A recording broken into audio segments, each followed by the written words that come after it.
ابھی ریسنٹ ایک video viral ہو رہی ہے جس میں دیکھا جا سکتا ہے کہ سیریا کے شہر الرقہ میں جو دریائے فرات کے کنارے پر واقع ہے وہاں لوگوں نے سونا دریافت کرنا شروع کر دیا ہے۔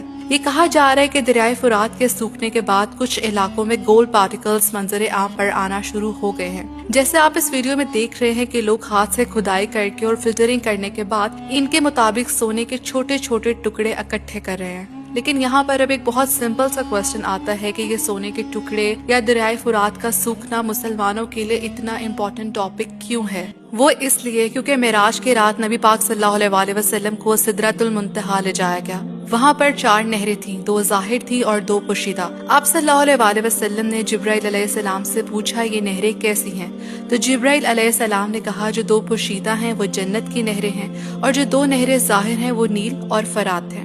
دریائے فرات سدرۃ المنتہا سے جاری ہوتا ہے اور اس دریائے فرات کا ذکر احادیث میں آیا ہے کہ قیامت کی نشانیوں میں سے ایک نشانی دریائے فرات کا سوکھنا ہے اور سونے کے ذخائر کا ظاہر ہونا ہے۔ رسول اللہ صلی اللہ علیہ وسلم نے فرمایا کہ قیامت اس وقت تک قائم نہیں ہوگی جب تک کہ دریائے فرات سے سونے کا پہاڑ نہ نکل آئے، جس پر لڑائی ہوگی اور ہر 100 میں سے 99 آدمی مارے جائیں گے۔ ان میں سے ہر ایک یہ سوچے گا کہ شاید میں بچ جاؤں اور اس طرح یہ سونا اپنے پاس رکھ لے گا، لیکن مسلمانوں کو اس سونے کو حاصل کرنے سے منع کیا گیا ہے۔ حدیث نبوی صلی اللہ علیہ وسلم میں ہے کہ قریب ہے کہ دریائے فرات خشک ہو جائے گا اور اس میں سے سونے کا ایک خزانہ نکلے گا، بس تو جو کوئی وہاں موجود ہو وہ اس میں سے کچھ نہ لے۔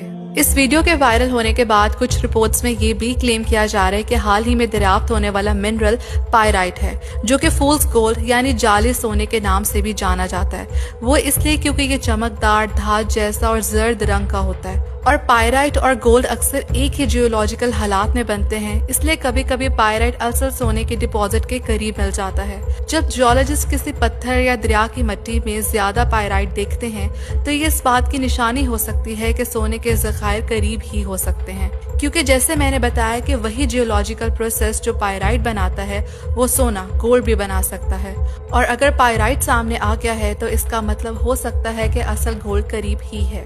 اب اگر 100% کنفرم ہے کہ یہ گولڈ ہی ہے تو مسلمانوں کو لالچ کرنے کے بجائے اس سے دور رہنا چاہیے، اور آج پھر ہمارے رسول اللہ صلی اللہ علیہ وسلم کی کہی بات سچ ثابت ہو رہی ہے، اور رسول اللہ نے ہمیں اس سے دور رہنے کا حکم بھی دیا ہے۔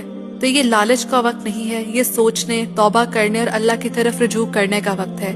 یہ نشانیاں آخرت کی حقیقت اور قیامت کے قریب ہونے کی یاد دہانی ہے۔ تو اللہ مجھے اور آپ سب کو اللہ کے عذاب سے بچائے اور ہدایت کی راہ پر رکھے۔